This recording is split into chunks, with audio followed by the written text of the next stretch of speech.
Sir, इस समय बरसात का मौसम चल रहा है और बरसात के मौसम में अक्सर ये देखा जाता है कि डेंगू की बीमारी बढ़ती है और इसका काफ़ी असर होता है जो ज़्यादा संख्या में लोगों को चपेट लेती है। वजह क्या है? डेंगू कैसे और क्यों इस सीजन में ही बढ़ता है? एक्चुअल में जो है मौसम में मच्छरों को काटने से एक स्पेशल वैरायटी के मच्छर होते हैं जिनसे डेंगू फैलता है और ये एक सामान्य प्रक्रिया है। इस डेंगू में ब्लड में जो है प्लेटलेट्स बहुत तेज़ी से गिरती हैं और हड्डी तोड़ बुखार आता है, शरीर में बुरी तरह टूटन होती है। अक्सर सर देखा जाता है कि जब कोई भी व्यक्ति है जिसको बुखार यानी डेंगू बुखार आता है तो उसके प्लेटलेट्स की संख्या अक्सर गिरना शुरू होती है और कई बार तो इतनी ज़्यादा गिर जाती है कि वो उसकी अपनी जान भी जोखिम में पड़ जाती है। नहीं, ये तो ब्लड प्लेटलेट्स को किस तरह से वो मेंटेन रखे ताकि अपने को बचा सके? प्लेटलेट्स जो हैं वो इस हद तक गिर जाती हैं कि ये बीमारी फैटल है और ये डेंगू महामारी का भी रूप ले लेती है। तो बेहतर ये है कि डेंगू के इलाज के लिए यदि हड्डी तोड़ बुखार और डेंगू की संभावना हो, बुखार आए और शरीर में टूटन हो, तो होम्योपैथिक जो है एक सस्ता, अच्छा और टिकाऊ जो है इसमें इलाज दिया गया है जिसमें हम डेंगू के लिए इस्तेमाल कर सकते हैं। क्योंकि भारत में जो इलाज है वो सस्ता, अच्छा और सुनिश्चित इलाज होना आवश्यक है, क्योंकि इतनी बड़ी जनसंख्या के लिए जो है मेडिकल टूरिज्म के नाम से निर्धन जनता को एक्सप्लॉइट करना कतई उचित नहीं रहेगा। इसके लिए हमें होम्योपैथिक पे जाना पड़ेगा जो एक चीपर मेथड ऑफ सॉल्यूशन और सटीक अप्रोच है। होम्योपैथिक अपने में इस मेडिसिन में बहुत ज़्यादा स्ट्रॉन्ग है। इसके लिए आप इपोटोरियम 200 सुबह और शाम 3-3 बूंद लें। कैसे? जैसे यह जिसको डेंगू बुखार होता है वो अपने पहले तो ब्लड की जांच कराए, जांच कराने के बाद उसको कंफर्म हो जाता है कि डेंगू है, प्लेटलेट्स भी कम हो रही हैं, तो होम्योपैथिक डॉक्टर से सलाह लेना चाहिए। और आप उसके लिए किन किन दवाओं की सलाह देना चाहते हैं कि जिनको वो होम्योपैथिक संस्थान या किसी शॉप से या किसी भी डॉक्टर्स के पास वो ले सकते हैं? हाँ, इसमें प्रिवेंटिव मेडिसिन के लिए भी एक डेंगू में होम्योपैथिक में बहुत अच्छा वो है इपोटोरियम 200 सुबह शाम और उस पीरियड में चिरेता क्यू 15 बूंद रोज लें। तो ये वीकली आप लेंगे तो आपको डेंगू नहीं होगा। और डेंगू हो जाने के बाद यदि निश्चित हो जाए कि आपको डेंगू हो गया है ब्लड टेस्ट के बाद, तो इसके लिए बहुत अच्छी मेडिसिन है इपोटोरियम 200 सुबह शाम लें। साथ में पपैया क्यू, पपैया जो है वो पपीते के मदर टिंचर से बनी है। पपैया क्यू 15 बूंद सुबह शाम लें।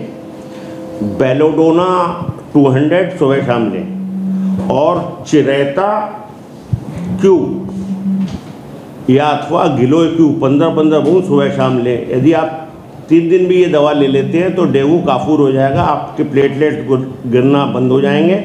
और इवन देन मैंने जो है अपने सामने 15,000 की प्लेटलेट से 24 घंटे में रिकवरी करी है। लेकिन जब पिछली बार डेंगू फैला था तो मेरी इन दवाओं से इवन देन 5,000 प्लेटलेट से भी मरीज रिकवर हुए थे। और ये दवा गोसाईगंज में मेरी काफ़ी पॉपुलर हुई थी और लोगों ने काफ़ी मात्रा में ली थी। तो उस संबंध में कोई फैटल इंसिडेंस डेंगू के कारण नहीं होगा, ये मैं निश्चित करना चाहता हूँ। सर, एक चीज़ और है, जैसे कि जिनको डेंगू हो गया या कुछ ऐसे लोग हैं जैसे सीजनल चल रहा है कि डेंगू बुखार आ सकता है, किसी की संभावना लगती है, तो सावधानी तौर पर पहले भी होम्योपैथिक इन दवाओं का इस्तेमाल कर सकता है ताकि संभावना है कि ना भी हो? हाँ, वेल गुड क्वेश्चन। इसके लिए मैंने सबसे पहले ही इंडिकेट किया था कि प्रिवेंटिव मेडिसिन के रूप में डेंगू के लिए आप इपोटोरियम 200 जो है वो हर वीकली एक बार ले लें। हफ्ते में एक बार 3 बूंद इपोटोरियम 200 ले लें। और जो डेंगू का पीरियड है उसमें चिरेता, ये ब्लड प्योरीफायर है, ये 15 बूंद रोज लेते रहें तो ये आपका ब्लड भी प्योरीफाई करेगा, शुगर में भी इससे आपको रिलीफ मिलेगा और डेंगू भी नहीं होगा। तो हर 15 दिन पे या वीकली आप 3 बूंद रिपोर्टोरियम की लेंगे तो डेंगू, मैं ये कह सकता हूँ कि डेंगू नहीं होगा। इसके अलावा कोई खान पान में भी जिसको डेंगू हो गया है तो होम्योपैथिक इन दवाओं को लेने के साथ साथ खान पान में उसको क्या सावधानी बरतनी चाहिए ताकि ये दवाई का असर ज़्यादा और उसको राहत भी जल्दी मिल जाए? देखिए, ये मिथ कि होम्योपैथी देर में असर करती है, ये एकदम गलत है। होम्योपैथी टोटलिटी ऑफ सिम्टम्स है और मेडिसिन में बहुत स्ट्रॉन्ग है, बहुत तेज़ी से होम्योपैथी असर करती है।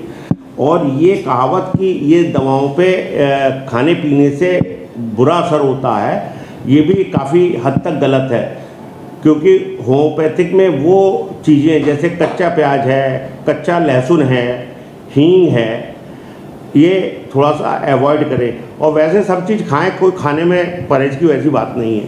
और तंबाकू वगैरह से या नशे से आप परहेज करें तो बेहतर रहेगा। आमतौर पर लोगों के सोचना रहता है कि होम्योपैथिक डॉक्टर के पास जाएंगे, होम्योपैथिक दवाएं लेंगे तो जो हमको बीमारी है जिसके लिए उपचार के लिए वो जाना चाहते हैं, उनको इसमें कहते हैं कि टाइम बहुत लेता है, बहुत लंबा समय लगेगा। तो ये जो लोगों के अंदर भ्रांतियाँ पैदा हैं, लोगों की मिसगाइड है, इसको आप दूर करने के लिए आप कुछ लोगों को बताइए ताकि लोग इस चीज़ से दूर रहें। Good question. होम्योपैथी का मेरा 42 साल का तजुर्बा है और मेरे हर इंस्टीट्यूट से लोग मेरे पास इलाज करने को आते हैं। इवन देन मैंने जो है स्वास्थ्य मंत्री रहते हुए, जब माननीय स्वास्थ्य मंत्री सिद्धार्थनाथ साहब थे, उनके निजी सचिव जो थे, उनकी मिसेस का और बेटे का इलाज किया था, जिसमें सोरोसिस जो है उनको 20 साल पुरानी थी और जिसको मैंने ठीक किया। उनके बेटे की लंबर की प्रॉब्लम थी, वो चल फिरने में असमर्थ था, दिल्ली में बड़ा लड़का था, उसका भी इलाज किया होम्योपैथिक से, बहुत जल्दी ठीक किया। होम्योपैथी सबसे तेज मेथड ऑफ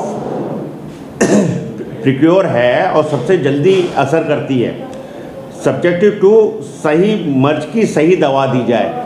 क्योंकि हमें आज के परिवेश में दवा देनी पड़ेगी, क्योंकि 400 साल पुराने सिस्टम में चल के हम आज के मरीज का, जब हम इतने पेस्टिसाइड और खाने में ऐसी चीज़ें इस्तेमाल कर रहे हैं और वो उसी लकीर के फ़कीर होके उस सिस्टम को एडॉप्ट करें तो उससे मरीज ठीक नहीं होते हैं। तो इसलिए होम्योपैथिक डॉक्टर्स को भी चाहिए कि मल्टीफेरल और मल्टी डायमेंशनल अप्रोच को एडॉप्ट करें, जिससे मरीज को रिलीफ मिले। क्योंकि मरीज को यदि रिलीफ नहीं मिलेगा, वो single most medicine for specific disease जो है वो 400 साल पहले के परिप्रेक्ष्य में और आज के परिप्रेक्ष्य में लागू नहीं होती है। तो सही अप्रोच और सही मेडिसिन का चुनाव करें तो मरीज और बीमारी से आप कभी निराश नहीं होंगे और बराबर आप जीतेंगे। मैं आपको वैसे सर, आमतौर पर लोगों के अंदर ये रहता है कि होम्योपैथिक दवा का आमतौर पर साइड इफेक्ट नहीं देखा जाता और लोगों के अंदर भावना आती है, तो आप इसको थोड़ा विस्तार से बताइए कि मरीजों को जो भी किसी बीमारी में ग्रस्त होने के बाद या उससे प्रिकॉशन के तौर पर कुछ लेना चाहते हैं, तो क्या साइड इफेक्ट तौर पर कभी कुछ देखने को मिलता है या फिर इसमें कभी नहीं होता? होम्योपैथी ये कहती है कि जो दवा जिस बीमारी को ठीक कर सकती है उस बीमारी को पैदा कर सकती है। तो जो होम्योपैथी का सिद्धांत है कि दवा जो है रिएक्शन नहीं करती है, तो वो गलत है। सही मर्ज की सही दवा चुननी चाहिए और अंदाज से दवा नहीं खानी चाहिए। तो इसके लिए ये उचित होगा कि आप दवाओं का चुनाव या अपने डॉक्टर को सही सिलेक्ट करें जिसको तजुर्बा हो। ये मैं और बता देना चाहता हूँ, 1000 होम्योपैथिक डॉक्टर में एक ही डॉक्टर को सही अप्रोच और सही ज्ञान होता है। 999 मरीज को झुलाते हैं जिससे मरीज ठीक नहीं होते हैं, जिससे होम्योपैथी में भ्रांतियाँ फैलती हैं। इसमें मैंने अब पाया है कि 95% तक पेशेंट्स का रिजल्ट मेरा पॉजिटिव रहा है। इवन देन डेंगू के समय भी मैंने इलाज किया और मैं सारा इलाज चैरिटेबल करता हूँ, धर्मार्थ। यद्यपि मैं अपने पास से दवा भी धर्मार्थ ही देता हूँ। मैंने ये पाया कि किसी को भी कोरोना के पीरियड में कोरोना नहीं हुआ, मेरी दवाएं जिसने खाई प्रिवेंटिव मेडिसिन, किसी को कोरोना नहीं हुआ, इवन जिनको हुआ वो भी ठीक हो गए। तो मैंने इसके लिए 1918 की एपिडेमिक का बेस लिया था, उससे संबंधित एक किताब मेरे पास उपलब्ध थी पिताजी की, जिसको मैंने पढ़ के इन दवाओं को सिलेक्ट किया था और इनकी आउटस्टैंडिंग परफॉर्मेंस रही। सर, इसमें एक चीज़ हम और जानना चाहते हैं कि जो आपको दर्शक देखेंगे सुनेंगे, जैसे आपने कहा कि धर्मार्थ करते हैं और इलाज करते हैं, तो अगर कोई दर्शक इसको देखे और आपको देखने के बाद उसको लगता है कि आपसे मिलना चाहिए, आपसे इलाज लेना चाहिए, होम्योपैथिक सलाह लेनी चाहिए, तो कैसे, कब, कहाँ, कैसे आप उसको मिल सकते हैं, कहाँ उपलब्ध रहें, कहाँ आपके पास आ सकता है, थोड़ा इसको विस्तार से बताएंगे ताकि लोगों को आपकी जो होम्योपैथिक के मामले में महारत हासिल है उसका लोगों को लाभ मिल सके। देखिए, चूँकि ये मैं एक धर्मार्थ शुरू से कर रहा हूँ, 42 साल का मेरा तजुर्बा है, इसमें नेज़ल पॉलिप्स, सर्वाइकल, लिवर की प्रॉब्लम, डाइजेस्टिव सिस्टम की प्रॉब्लम, आर्थराइटिस, लंबर की प्रॉब्लम्स, फ्रोजन शोल्डर, जो भी बीमारी हो, स्किन की प्रॉब्लम्स, तो मरीजों के लिए मैं रेडीली उपलब्ध हूँ और काम के लिए उपलब्ध हूँ ना हूँ, लेकिन मरीजों के लिए ज़रूर उपलब्ध रहूँगा मैं। मेरा फ़ोन नंबर आप चाहे नोट कर लें, 9454162644। तो मुझे व्हाट्सएप पे भी, फ़ोन पे भी आप कांटेक्ट करके दवा ले सकते हैं, व्हाट्सएप पे भी दवा ले सकते हैं, आके भी दिखा सकते हैं। मैं यूपी टूरिज्म में जनरल मैनेजर की जो पद पर हूँ, कार्यरत हूँ, और ज़रूरत पड़ने पे घर पे भी दिखा सकते हैं। तो मैं मरीजों के लिए, क्योंकि एक दुखी की सेवा है, उसके लिए मैं 24 घंटे उपलब्ध हूँ, क्योंकि ये कार्य ज़्यादा आवश्यकता है अपने कार्यों से, क्योंकि मैं रिटायर हो चुका हूँ। इसके लिए किसी मरीज को किसी स्थिति में निराश नहीं होना पड़े। सर, आखिरी सवाल, होम्योपैथिक में अगर कोई दवाई लेता है उसको कोई साइड इफेक्ट होता है, जिस प्रकार आपने कहा कि दवाई, जिस तरह से होम्योपैथिक दवाई किसी बीमारी को सही करती है तो बीमारी को पैदा भी करती है, तो इसके लिए आप कम से कम लाइनों में क्या सलाह देना चाहेंगे लोगों को या फिर मरीजों को, ताकि साइड इफेक्ट हो या कभी दवा उनको कोई नुकसान पहुंचाती है तो क्या होम्योपैथिक को छोड़कर किसी और एलोपैथिक, आयुर्वेदिक जाएं या फिर होम्योपैथिक में उसका फिर से इलाज लें और सही डॉक्टर का चुनाव करें? होम्योपैथिक में दवाएं हाई पोटेंसी की जो हैं और बिना टेस्ट किए लेने से रिएक्शन होता है, तो always start from lower potency, पहली बात। दूसरी, दवाएं जो सेंसिटिव हैं और रिएक्टिव हैं, हम उनको मरीज पे को टेस्ट करके जो है ही उनको देते हैं। जैसे लैकेसिस है, एक सांप का जहर है, उसके बाद सल्फर है, जो सल्फा ड्रग सेंसिटिव हैं, तो हम उनको टेस्ट करते हैं। तो बेसिकली जो है हम टेस्ट करके ही दवा देते हैं। और दूसरा, यदि मरीज को लगे तो वो तुरंत दवा की एक डोज लेने के बाद वो डॉक्टर से कंसल्ट कर ले और वो तो तत्काल उसको दवा को बंद कर दे, क्योंकि लोअर पोटेंसी से यदि इलाज चालू होगा तो मतलब कोई ऐसी प्रॉब्लम नहीं हो सकती है। सल्फर सेंसिटिव होगा तो हम सल्फर जब टेस्ट करते हैं तो स्किन पे इरप्शंस, खुजली या इस तरह से दिखाई देता है। लैकेसिस में है सांस फूलना या वो है, लेकिन ये दवा जो है 1 लाख 2 लाख में किसी को एक रिएक्टिव होती है, तो इससे इलाज बंद नहीं होता। लेकिन आप टेस्ट करके करेंगे तो कोई ऐसा वाकया, इंसिडेंस या परेशानी नहीं होगी। बहुत बहुत धन्यवाद सर। Thank you.